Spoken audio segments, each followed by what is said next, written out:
آخری دور میں کچھ فتنے کھڑے ہوئے۔ عبداللہ بن سبا ایک یہودی تھا جو مسلمان بظاہر ہو گیا تھا لیکن تھا منافق۔ اس نے بڑی سازشیں کی مسلمانوں کو لڑانے کے لیے۔ سب سے پہلے اس نے حربہ استعمال کیا اور سب سے پہلے اسی نے نعرہ لگوایا کہ خلافت کے حقدار حضرت علی ہیں، حضرت عثمان نہیں ہیں، اس لیے حضرت عثمان اس خلافت کو چھوڑ دیں۔ مقصد صرف آپس میں لڑوانا تھا، اور اس کے ساتھ بہت سارے لوگ تھے، کچھ کوفہ میں تھے، کچھ مصر میں تھے، کچھ مدینہ میں تھے۔ ان لوگوں نے بغاوت کی اور حضرت عثمان رضی اللہ عنہ کے جو ہے ایسا وقت کا انتخاب کیا جب مدینہ میں آبادی بہت کم تھی۔ اس کی وجہ یہ تھی کہ حج کے دن تھے، تو اس زمانے میں تو تقریباً لوگ حج پہ جاتے تھے،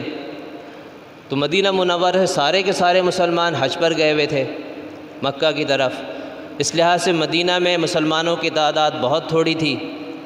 اور ان کو وہ وقت اچھا لگا، اس لحاظ سے انہوں نے اس وقت کا انتخاب کیا اور حضرت عثمان رضی اللہ عنہ کا محاصرہ کر لیا، مسجد نبی کا محاصرہ کر لیا اور مسجد نبی میں قبضہ کر لیا، اور ان سے کہا کہ آپ خلافت چھوڑ دیں۔ حضرت عثمان رضی اللہ عنہ نے فرمایا کہ دیکھو، آپ صلی اللہ علیہ وسلم نے مجھے کہا تھا کہ لوگ تمہیں ایک کرتا پہنائیں گے، اور کچھ لوگ اس کرتے کو اللہ تعالیٰ تمہیں کرتا پہنائے گا، اور کچھ لوگ اس کرتے کو اتارنا چاہیں گے لیکن تم ہرگز اس کرتے کو نہ اتارنا، اور اس سے مراد خلافت تھی۔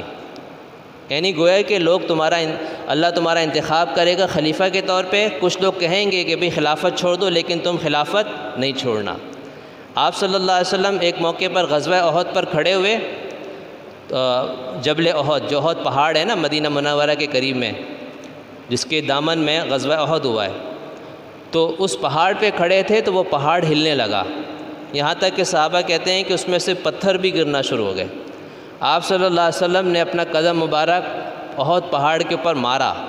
اور فرمایا کہ اے احد ٹھہر جا، تیرے اوپر ایک نبی کھڑا ہے، ایک صدیق کھڑا ہے، اور 2 شہید کھڑے ہیں، یعنی حضرت ابوبکر صدیق بھی تھے، حضرت عمر فاروق، عثمان غنی۔ اس وقت گویا کہ آپ نے اشارہ دے دیا تھا کہ عمر فاروق اور عثمان غنی یہ دونوں جو ہیں شہید ہوں گے۔ تو آپ نے جیسے ہی اپنا قدم مبارک مارا، فوراً پہاڑ ٹھہر گیا۔ بعض علماء نے اس کی توجہ یہ کی ہے کہ پہاڑ بھی جو ہے نا وہ بھی اتنا خوش ہو گیا تھا کہ میرے اوپر نبی کی قدم پڑے ہوئے ہیں کہ وہ بھی جھومنے لگا گویا کہ۔ تو حضرت عثمان رضی اللہ عنہ نے فرمایا کہ دیکھو، مجھے اللہ کے نبی نے بشارت دی تھی کہ میں شہید ہوں گا، اور مجھے کہا تھا کہ خلافت نہیں چھوڑنی ہے۔ اس وقت جو صحابہ تھے انہوں نے کہا کہ ہم آپ کا دفاع کرتے، فرمایا کہ نہیں، میرا دفاع کوئی نہ کرے، کیونکہ اگر میرا دفاع کیا جائے گا تو اس میں بہت سارے مسلمان شہید ہو جائیں گے،